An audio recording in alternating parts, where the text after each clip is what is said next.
Okay, we are at noon. So in the interest of keeping on track and giving Brad, the time that he needs, let's get started. This section is on planned giving. It's going to be presented by Brad Britton from the Columbus Foundation. Brad has an undergraduate and law degree from the Ohio State University, and prior to joining the foundation in 1997, he practiced law in both Connecticut and New York City. At the Columbus Foundation, Brad works with donors on how to create funds and gifts. And I'm going to turn it over to Brad, but first I'm going to give you the first code word, and it's going to be Buckeye. How appropriate. Well, thank you, Helen. And thanks to you all for the opportunity to visit with you today and talk about planned giving. I appreciate being asked to speak by HW&Co. I spoke to an audience of theirs last time back in 2011 when they were still known as Howard&Co. And I was just recently disabused by Helen of my misconception that there's actually an old guy named Howard Werschbale who sits up in Cleveland in headquarters in a palatial office and hires and fires people. It turns out actually he never existed. There's actually two guys, one named Howard and one named Werschbale. So something I've learned. You probably already knew that, didn't you, Helen? Anyway, it's a really fine group of professionals, and I'm so honored to be part of their program. Now, please feel free to interrupt me while I'm speaking with your questions, comments, war stories, whatever. Helen can stop me if I'm not noticing something in the chat. Nobody wants to hear me mansplain for 50 minutes straight. The only thing worse than me mansplaining in person is me mansplaining on Zoom. I do have a warning for you. If you press me too hard with any tough questions, you might find out that I'm the Bishop Sycamore of the Columbus Foundation. That's the difficulty of not having an in-person audience. I can't tell if anybody got that. I worked very hard on that joke in a desperate attempt to be topical and cutting edge. By the way, I know it's lunchtime, and somebody put up a crying with laughter emoji. That's great. I know it's lunchtime, and either you're eating your lunch right now, or you already have eaten your lunch, and it's congealing in your belly, and you're thinking, oh, I could just go over there at the couch right now and sit down. So I might just be silly from time to time to keep your attention. But first, let me define what I mean by the term planned giving. And there are different definitions out there. But I define it broadly as any gift that requires more thought than just writing a routine check or making a kind of a routine credit card gift. So under my definition, this can include both lifetime gifts and gifts under your estate plan. So it's really any giving that takes place in light of the overall context of your financial or tax estate planning. And then therefore it often involves working with a donor's attorney, estate planning attorney, tax attorney, CPA, tax advisors like our friends at HW&Co, and or financial planner for the donor, and then typically a representative from the charity that the donor wants to support. And so what I find in my time here at the Columbus Foundation is the ideal situation is, you have either a literal or a virtual table with all those people around, participating in the discussion. Again, might be an email kind of round robin or whatever, but all the people involved in the donors' overall planning and who can also discuss what the donor can accomplish at the charity are there at the table. So planned gifts run the gamut from, say, gifting appreciated stock or mutual funds, very common type of gift that can be very tax advantageous. I'll get into that further in a little while. To gifts of real estate. Can be gifts of privately held business interests. Just worked on a couple of those last summer. Those can be very, very complicated, but larger gifts typically. Gifts of life insurance, gifts of transferring the ownership of life insurance. Can involve gifting vehicles such as charitable remainder trusts, charitable lead trusts, charitable gift annuities. And that can be turned into alphabet soup. You'll see references to CRTs, CLTs, and CGAs.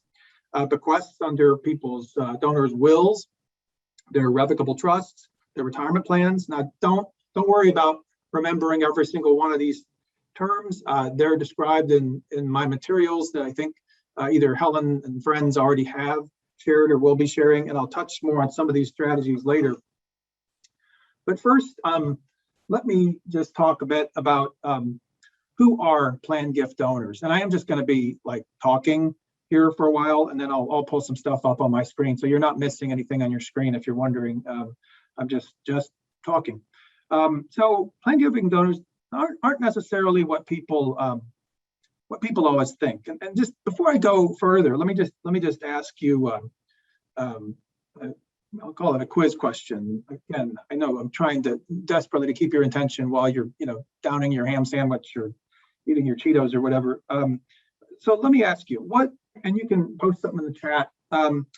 What does someone need to have in order to make a planned gift? So usually if I'm in person, I give out prizes to people, like pieces of candy. With groups of lawyers, when I speak to like bar associations and groups of lawyers, I give out crisp $1 bills to see if it will prove my theory that lawyers will fight viciously over small amounts of money. Turns out that's true. The answer to that is true. Oh, let's see here. Okay. We have any answers? A good heart. Kevin, I'm going to massacre your last name, Kevin. Kevin Krantz says, I think you're getting at it. Anybody else want to take a try? I always ask this question when I'm doing these sorts of presentations. Somebody else just posted desire to do so. Yeah, I think we're getting there. So, I always ask this question. I'm doing these kinds of presentations because I end up talking a lot about taxes and estate planning, and that's all good. I love it. So I have one of the most boring professional degrees you can ever hope to get beyond my JD, my law degree. I have an LLM in taxation. Maybe some of you HW friends have masters in taxation. So, that makes us some of the most exciting, not people at cocktail parties.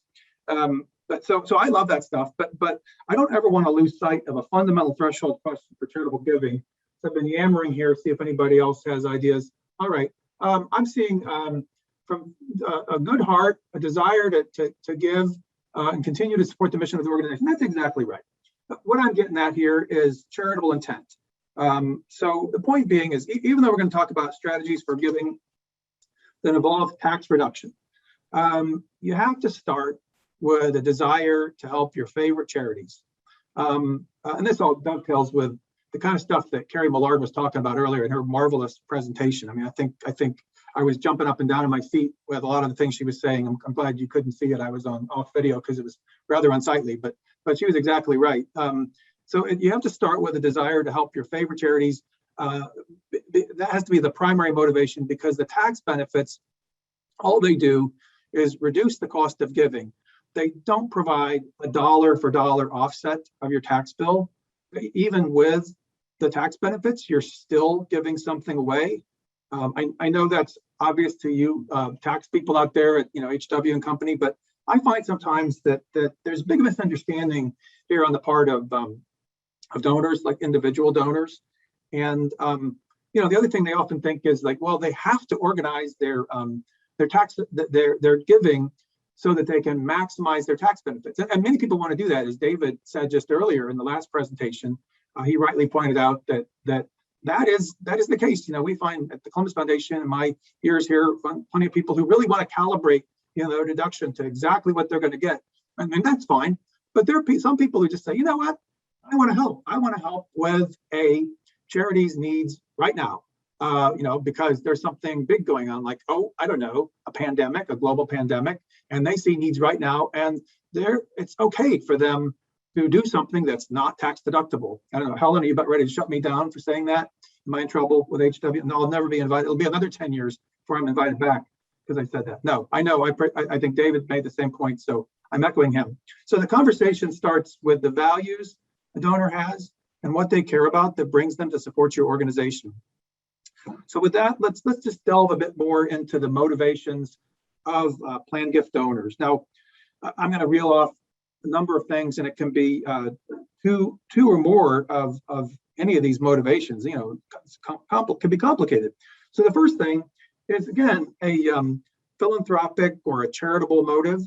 Like we already described, a desire to better the world in some way. In fact, philanthropy. The word philanthropy derives from the Greek, means love of mankind. I did translate just this morning that from the original Greek. It's the only thing I know about Greek. I'll just admit that. But seriously, these folks, these donors, which are most donors, they view giving as a sort of a personal duty. Pretty much describes every donor I've ever worked with. Now, how they came to sense that duty, to feel that they had that duty, was different ways. It could be inculcated in them by their faith, through their family tradition, through their kind of sense of civic duty, from watching role models that they have, and maybe in public life or elsewhere. It's some combination of those. Now, a second motivation for planned giving, that is gratitude to a charity. Typically, this is because a donor has received a service from the charity and feels indebted in some way to the charity. Maybe you can think of some examples from your own life or from people well, clients or family members or just friends. I think of graduates of high schools or universities who feel that what they've achieved in life is due to the education they received. So at the Columbus Foundation, we have about 300 some scholarship funds of all different stripes. And we see it a lot with donors who have those types of funds and are just grateful for the education they got that sent them on their way, and they want to pay it forward to students who are maybe have the same sort of financial need or other needs that or exhibit the same kind of academic merits that the donors themselves showed back in the day.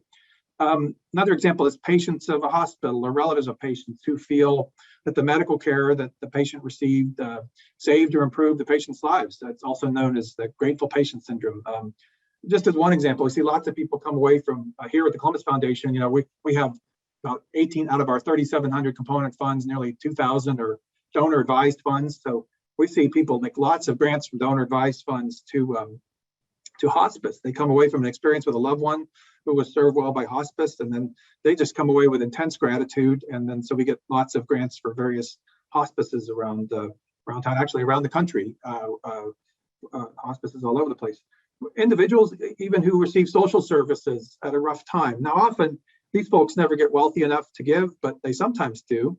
So I worked with a donor who's now wealthy, but long ago, decades ago, she was served by a domestic violence shelter when she was, being abused by her partner.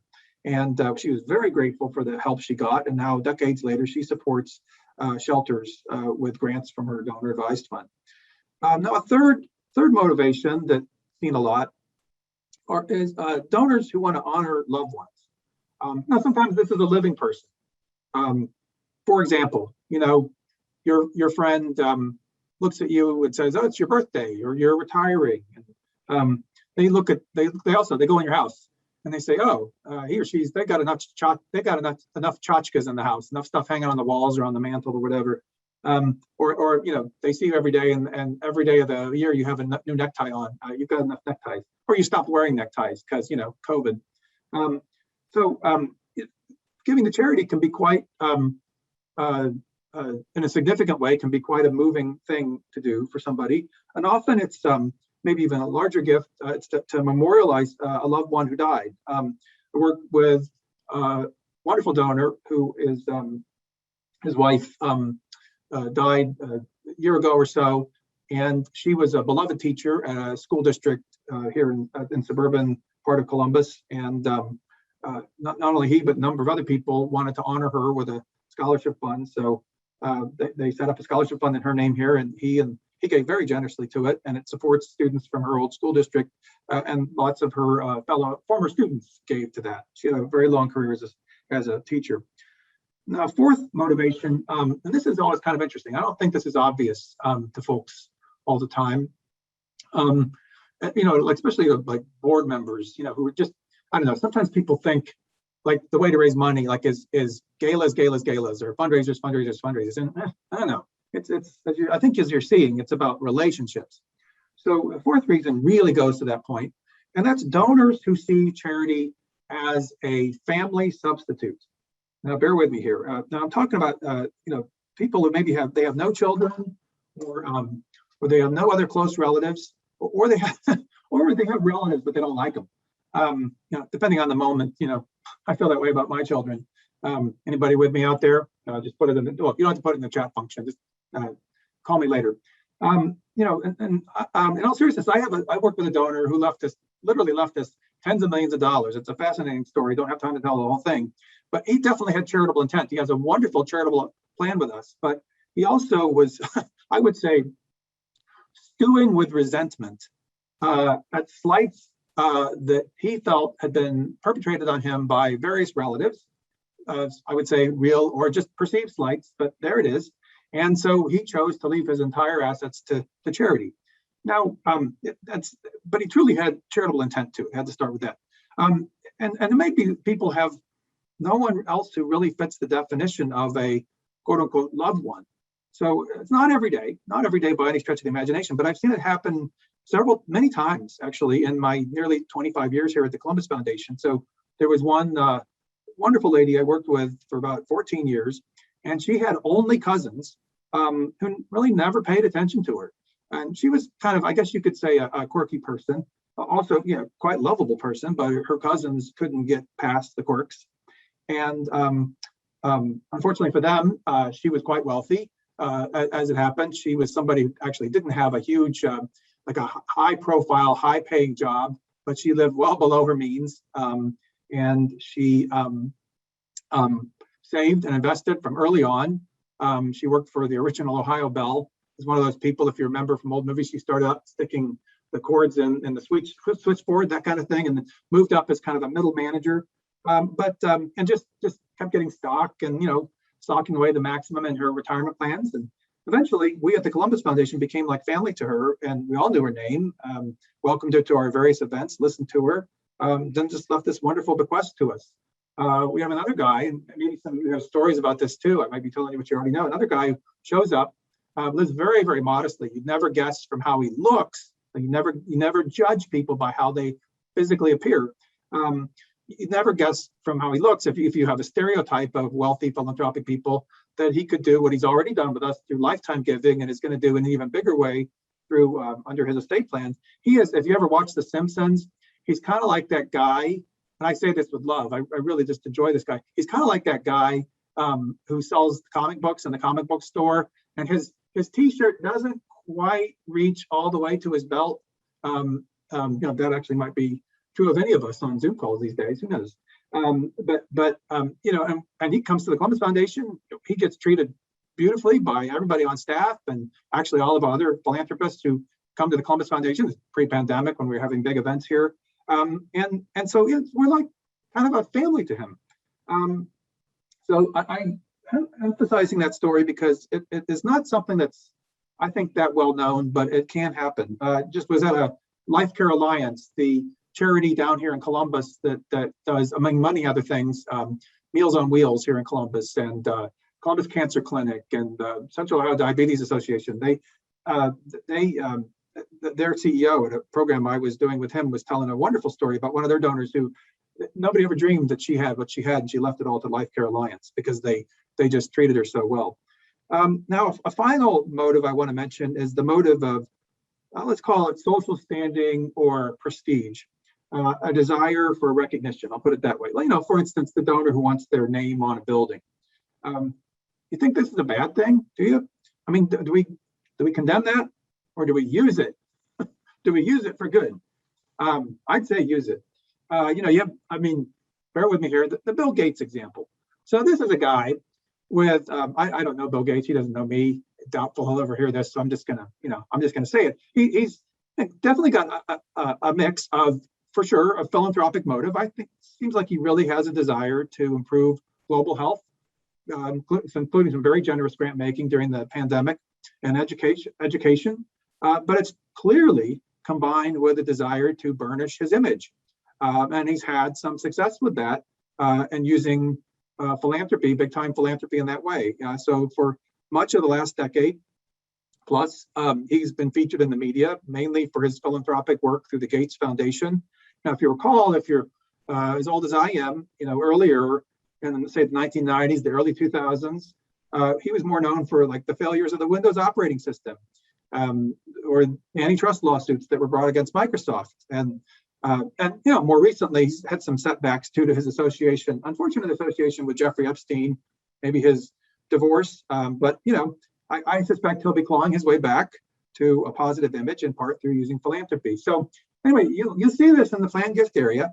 And hey, why not? At the Columbus Foundation, it can take the form of somebody gets their name on their donor advised fund, or what they call it often, their family foundation. So it can be like the Helen Weber Family Foundation. That has a really nice ring to it, by the way, Helen.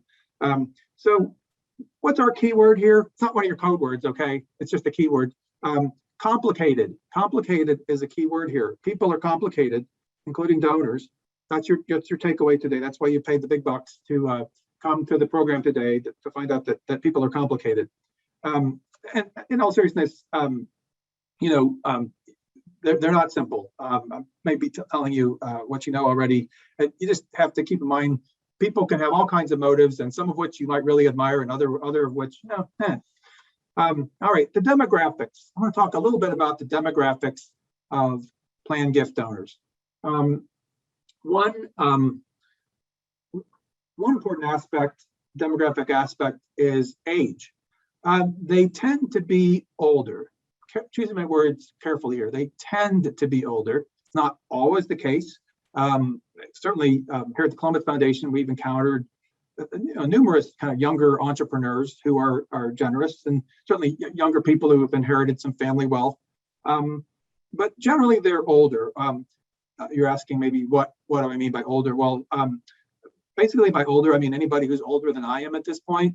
I'm 56, so I used to think, when I started out in the practice of law when I was 25, the people who were 56 were older. Now I mean people who are older than I am. And now why is this? Why do the planned gift donors tend to be older folks?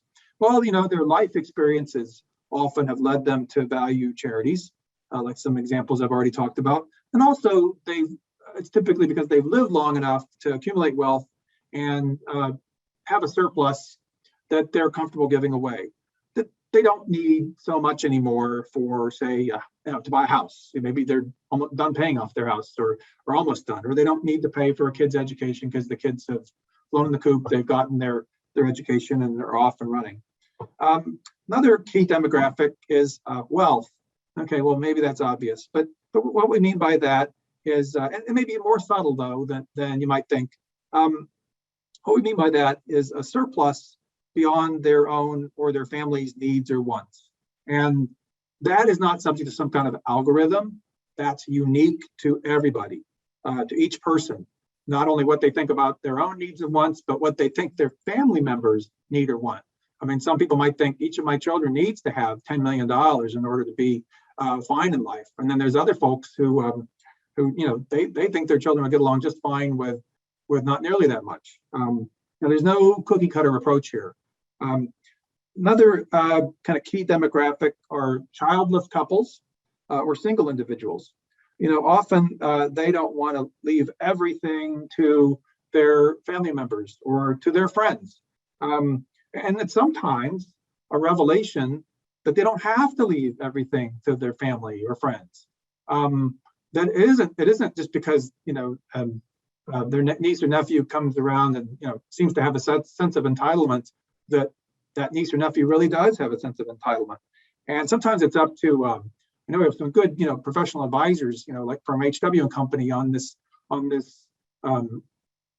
program.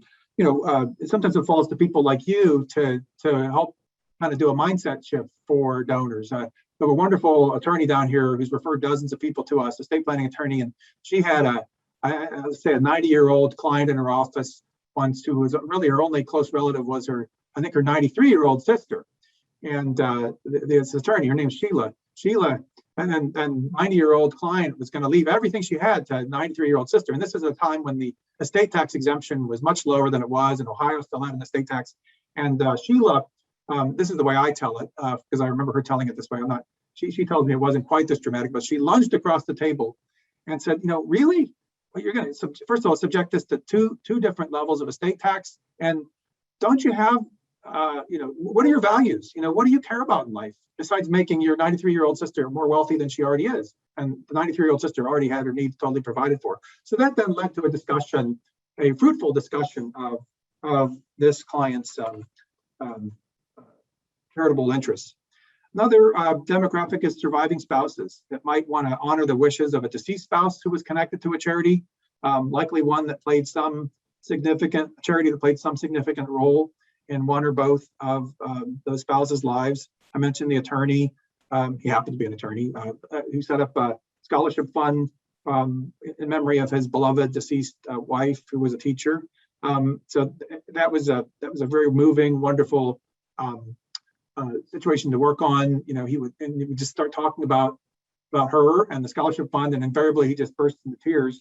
And now it's complicated emotions, but it's grief mingled with a delight that he is doing something that his wife would have loved, and that allows all kinds of people, including himself, to remember her in such a positive way. Now, a fifth and final kind of demographic point, charitable intent. I repeat myself clearly. So, plan gift donor often has been connected to the charity that they're supporting for a very long time. They know the charity's needs and their mission well. Maybe have supported it for many years at perhaps lower levels, and now want to provide for a larger gift, either during lifetime or under their estate plan. Again, a larger gift that's integrated into their overall tax, financial, and estate planning. All right, part 3 on my agenda. How to talk to about planned gifts with donors. Anybody got any thoughts about just kind of how you approach folks? So Brad, while we give people a chance maybe to put something in the chat, I'm going to give the next code word. Oh, please go ahead. Yes. The next code word is tailgate. So it's tailgate. We have Buckeye and tailgate. I know. Helen, What could be next? I have a bet with some friends, Helen, that I could work the word loofah into a presentation that I give. So if you could just make that the next code word. No, you don't have to. But I did win the bet just now. The word loofah has been worked into my presentation. It's being recorded too, so that's great. So anybody, let's see. I know you've all moved over to the couch.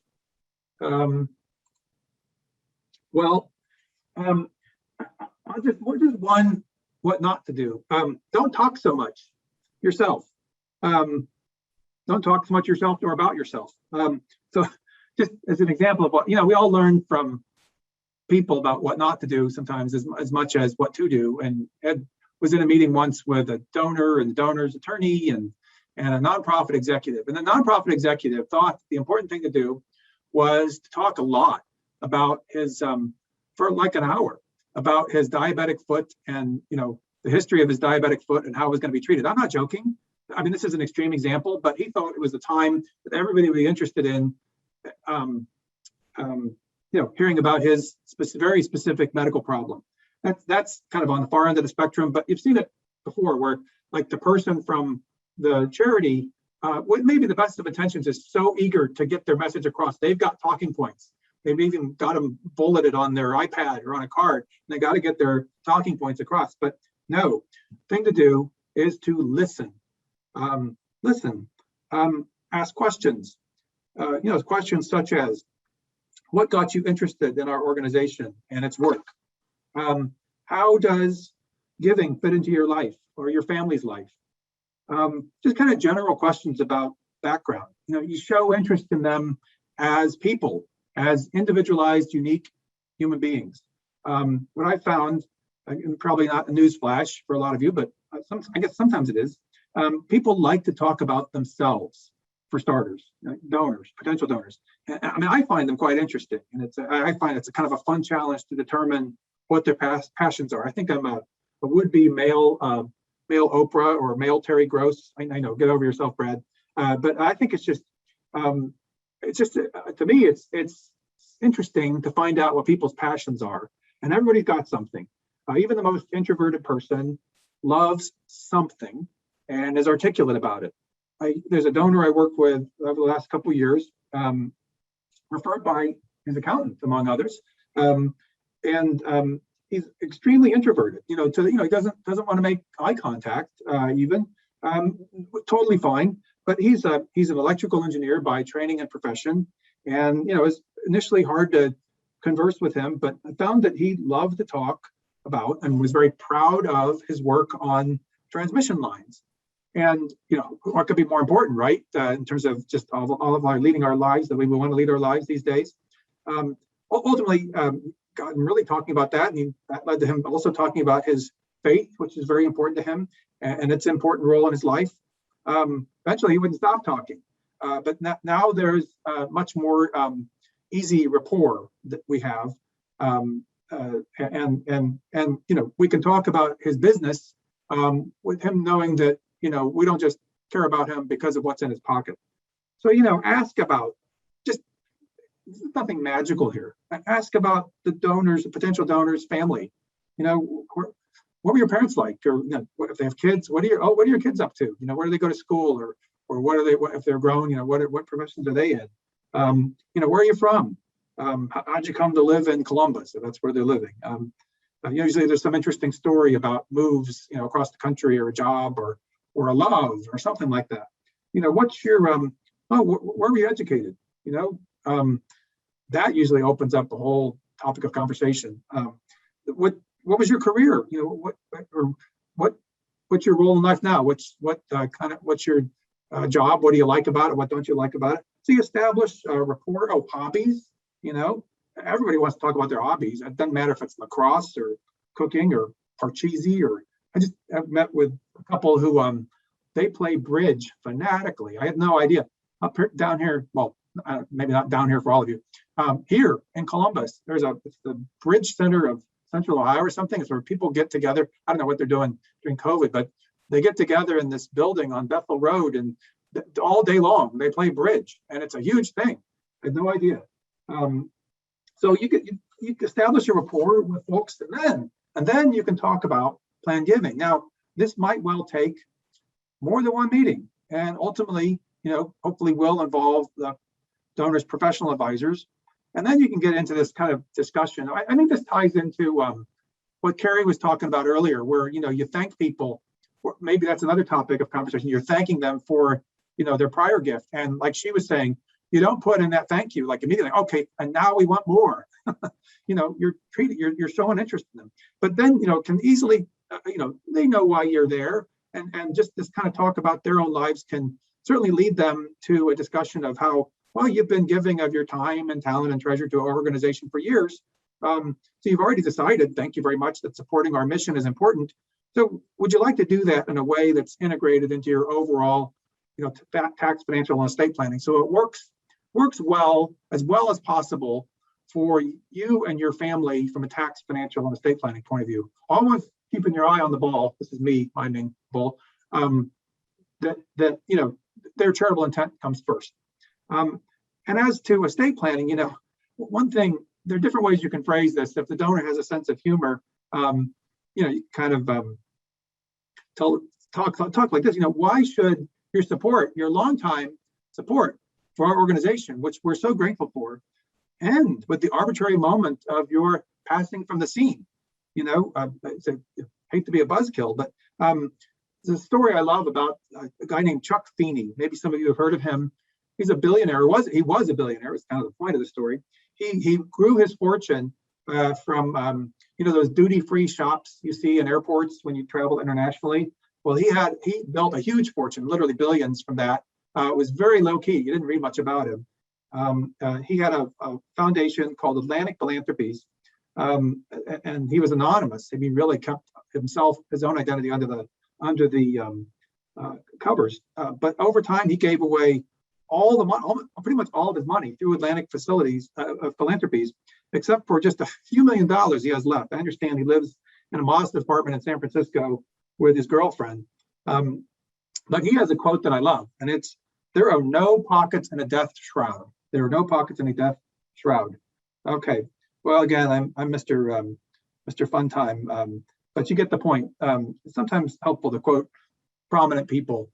Warren Buffett, he said something, I think his grandchildren are probably tired of hearing this. He wants to leave his family enough so that they can do something, but not so much that they will do nothing. Maybe that's something you say when Sonny, the surfer kid, is sitting at the table, wondering how this is affecting his inheritance. But these aphorisms can sometimes help the discussion. So planned giving is about building and sustaining relationships. again, keying off very much from what Carrie said. And often, if a plan gift is under an estate plan, it won't come in. It's important to know if you're a CEO or CFO who's on this call, on this meeting, these gifts, if they're under somebody's estate plan, might not come in during your tenure as CEO or CFO of your nonprofit. So, patience is required, and I totally get it. It's hard to come by sometimes, that patience, when you're just trying to keep the doors open and you need not a gift in 30 years to do that. You need gifts now, and to serve the people that you're serving. And your board wants to see immediate results, but it's just the way it is with plan giving. It takes time often to get a plan gift and for it to ripen and benefit your organization in years to come. So you may not get some obvious kind of notch to put on your belt, as it were, like today. You may be in a position where your successors, like 3 successors down the road in your position as CEO or CFO, is very grateful to you because you had the patience and foresight to develop a relationship that only paid off after you were gone, maybe gone in the big way.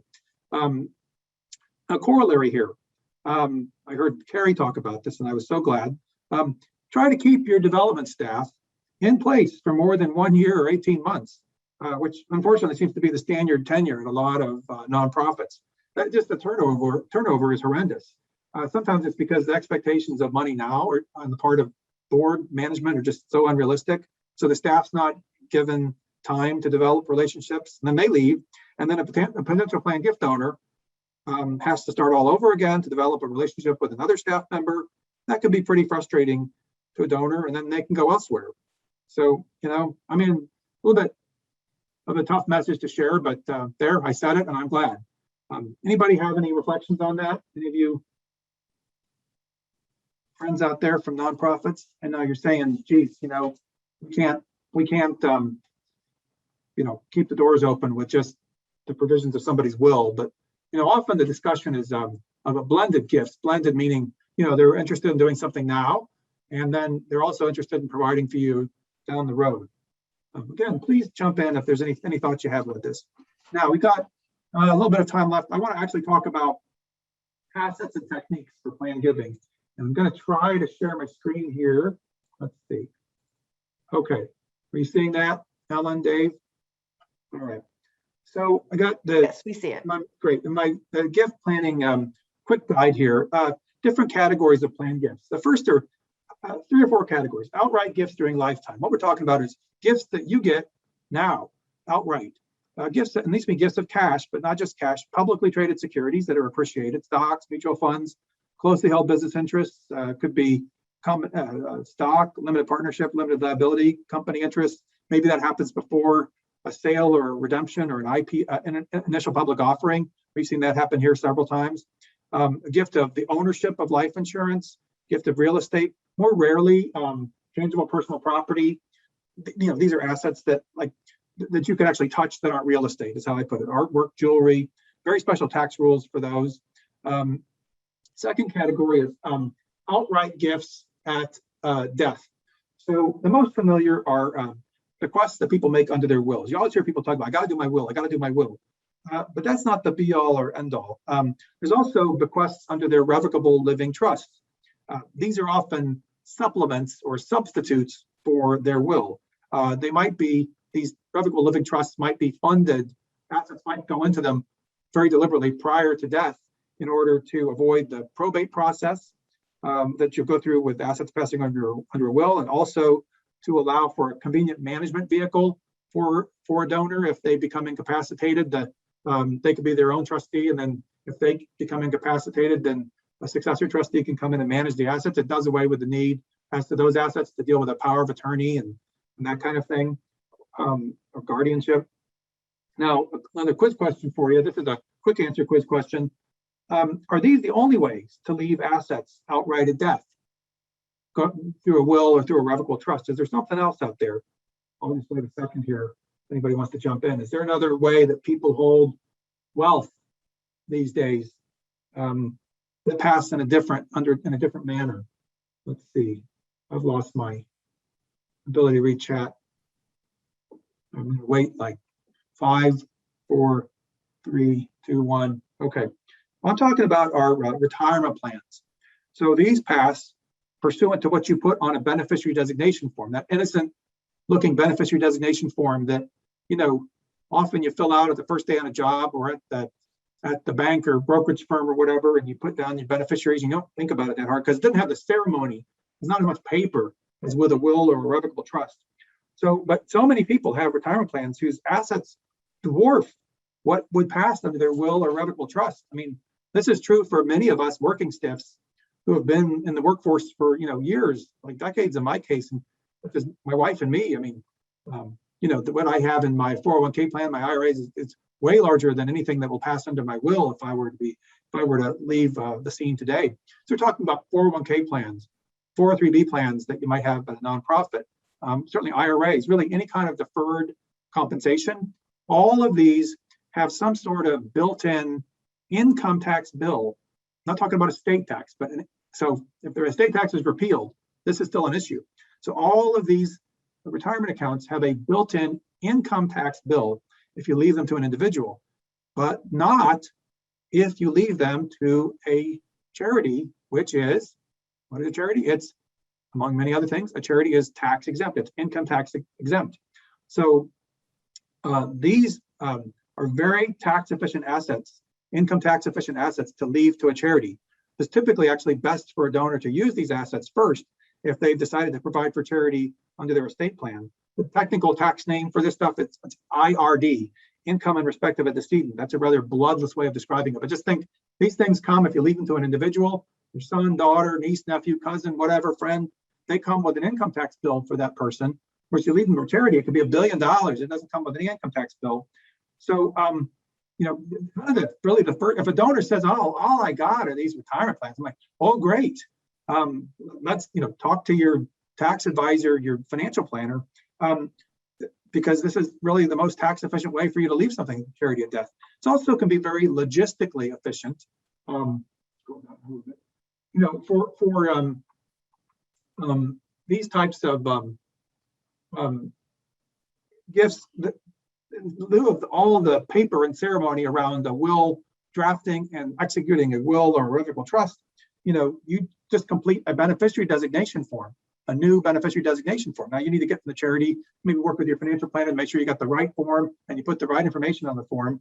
But the charity, just when it's time to collect after the donors die, the charity just goes directly to the retirement plan administrator, the IRA custodian, does some paperwork directly with them to collect the assets directly. There's no need to deal with an executor of an estate or the trustee of a trust. It's not an all or nothing affair.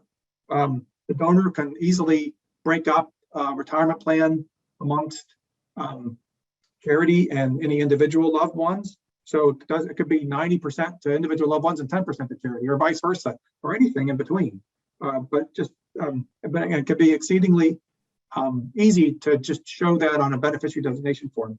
Also, kind of not with the same income tax issues, but the same ease of wealth transfer, or naming a charity as the beneficiary of a life insurance policy that the donor has retained ownership of. That's also, just in terms of the logistics of wealth transfer, that can be very simple too. Okay, back to my list of planned gifts. So we see life income plans. That's a third category. That's just think of those as where first they pay some individual. Often it's the donor and or the donor's spouse themselves, and then whatever's left after a defined period of years, or often it's after the lifetimes of the individual beneficiaries, whatever's left goes to charity. So under this heading, we're talking about charitable gift annuities. Now, just very shorthanded, I describe charitable gift annuities as the simpler type of life income plan, but they're less flexible in terms of design options. So it's really, all it is fixed payments, and it's only two parties. The parties are the donor and the charity. It's a contract with the charity where the donor becomes literally a creditor of the charity, and the charity becomes the donor's debtor.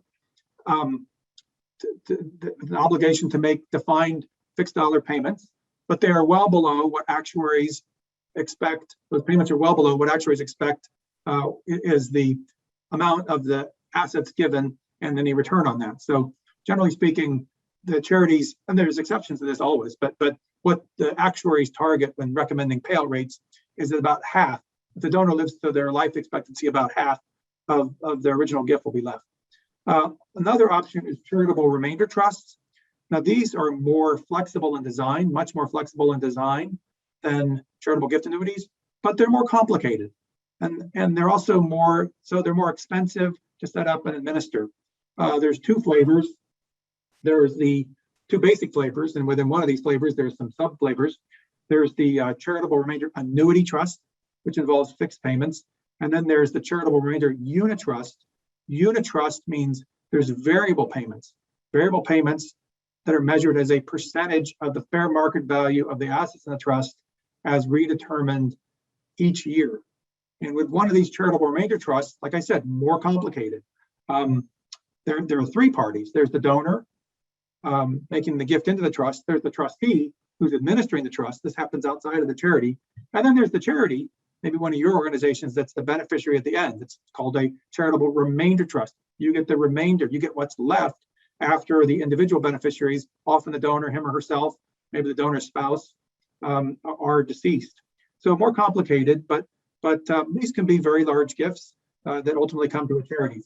Now in our remaining time, let's focus on two lifetime giving techniques that can be very simple, relatively simple and powerful in terms of, number one, being an outright current gift to your organization, and number two, providing really good tax benefits for the donor. The first one is a gift of an appreciated stock or mutual fund shares. There's an example in the portion of my handout on retirement planning. I won't try to scroll over there now, but let's just say in simplified terms, you gift, say, the Apple stock or the Walmart stock that you bought years ago for, say, $1,000, and now it's worth $5,000 because those stocks have gone crazy if you bought them, say, 25 years ago. So in my example, again, you bought it at $1,000 and now worth $5,000. So if you were to sell it, you'd have a $4,000 gain to pay capital gains tax on. But if you give the stock itself to charity, same could be mutual funds, then you get two tax benefits, not just one. The first one that you get is same as with cash. You get a tax deduction, in my example, for the $5,000 value of the stock, the Apple or Walmart stock. If you hold the stock long-term for more than a year, and you're itemizing your deductions, of course. So just as with a gift of cash, the same amount, but unlike the gift of cash, you, the donor, in this case, you in my sentences, or you, the donor, if you gift the stock itself, you never pay tax on that $4,000 of gain, and neither does the charity that receives the stock. Why is that? Because the charity is income tax exempt, which means they're exempt from the capital gains tax that would apply to you if you sold the stock. So there's an additional tax savings. In my example, number one, the donor gets a tax deduction of $5,000, and then they save the highest capital gains tax rate is 20%. So if they're in that rate bracket, you multiply 20% times $4,000, the gain, that's $800 of additional savings over and above a gift of cash. The other thing I want to just touch on, and I see your smiling face, Helen, here, but do I have just one more minute? Yeah, this is the 2-minute warning, Brad. The 2-minute warning. Okay, then you have to go like this soon. All right. David touched on this a little while ago. Qualified charitable distributions from IRAs. This is at the end of my stuff. So if you look at nothing else here, this is my handout on sometimes called the IRA charitable rollover. Just as shorthanded. This is a way of giving IRA assets that during lifetime. Now we're talking about lifetime now. That can be very simple. There's nothing for the donor to bring into their income for income tax purposes, and no gyrations around the deduction. And if you look at my example, I described the gyrations that exist if you don't have this technique. And it's a huge deal right now. Lots of charities are advertising it. I was just going to share my mother. I was her legal guardian and trustee, and she went to Oklahoma State University in Stillwater, Oklahoma. She got this flyer. It says, "Be like Pete." Pistol Pete. Pistol Pete is their mascot of Oklahoma State. And keep in mind, it's in Oklahoma, this grizzled old 6-shooter guy over here. It says, "Pistol Pete didn't worry about minimum required distributions. IRA charitable rollover is now permanent." So point is, charities out there, if not your charity, they're promoting this heavily, and including with postcards like this. Some real quick thoughts about it. You can do it if you're 70 and a half or older. You just move the up to $100,000 over from your IRA to the charity. There's nothing to bring into your income. There's no determination of whether you can fully offset what you bring into your income with a deduction, which is sometimes a challenge. It's logistically quite efficient. Just remember, you got to be 70 and a half or older when you do that. And there are some other, it does satisfy your required minimum distribution requirement for the year. And there's some other special rules, which I simply won't have time to get into today, but if you read my handout, they're all there. So Helen, we're